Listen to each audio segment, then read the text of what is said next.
Civil servants and health workers are not the only public sector staff demonstrating today.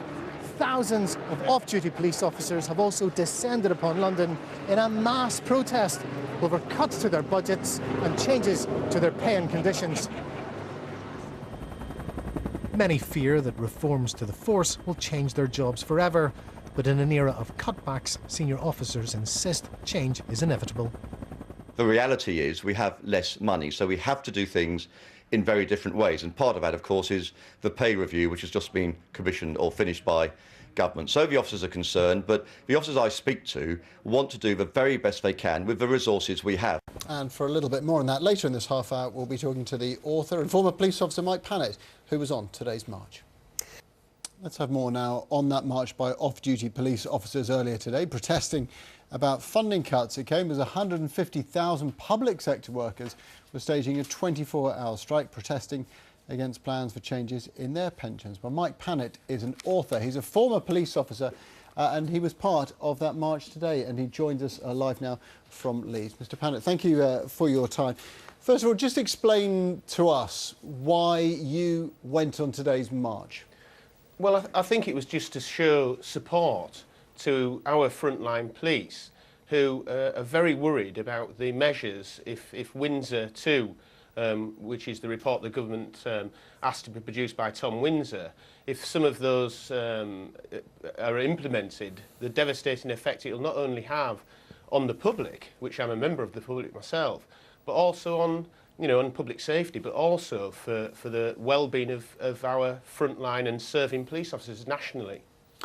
On the basis that there is no more money in the public purse, if the police service were to be retained in its current form, what should be shut down instead? Well, it's a very difficult one, but I think we need to really concentrate on the absolutely fundamental problems. I think that everybody in this country, and police officers as well, are aware of austerity and the need to save money and make savings. But it's very important today, two things. One, it's the police weren't out on strike today because they're not allowed to strike. They're out on a demonstration. It was my first demonstration. I'm 48, and it's my first demonstration. But the police are actually asking for nothing. They're not asking for a pay rise. They're actually on a pay freeze. They're not asking for a bigger pensions or earlier retirement. Quite the contrary. The big things, not only to the public with the 20%, and you've got Blair Gibbs on one hand and Nick Herbert MP who maybe today are spinning some saucers. But as far as I'm concerned, those cuts of several £100 million was going to mean a reduction in police officer levels. But the other thing as well, for the public to be aware, I did 20 years, I served 10 years in the Metropolitan Police, and I was lucky to serve 10 years in North Yorkshire. And during that time, I was quite a highly commended officer. I was awarded, commendations for bravery, detective ability. I've hunted down police murderers and worked at the forefront of policing. But under these new proposals, I wouldn't be able to join the police because I don't have 3 A-levels or a degree. And yes, I'm managing to write some books, and what I'm saying is common sense is vital. And another key area which the British public need to know, you take someone like P.C. Rathband, who everybody is aware of, and I'm using P.C. Rathband as so people would recognise somebody who I'm talking about. That officer put himself on the front line and was injured, and under these proposals coming forward, there's going to be no place for police heroes.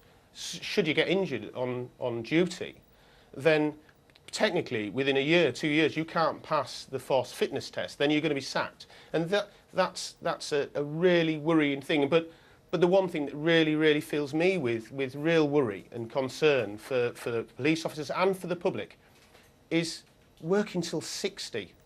I mean, can you imagine men and women at 60 years of age in the heat of summer, fully kitted with public order riot gear and all the body armour that goes with it, tackling serious pockets of disorder and running round? It's just not worth thinking about. And so I'm hoping that today Nick Herbert and the Home Secretary and Blair Gibbs have listened to over 30,000 police officers that have marched in London and and somehow come to some compromise. Too far, I believe, too quickly. The line in the sand, I know I'm using an expression, but the line in the sand, as far as I'm concerned, has been crossed. OK. Mr Pannett, thank you very much there. Mike Pannett, former police officer and also an author, live from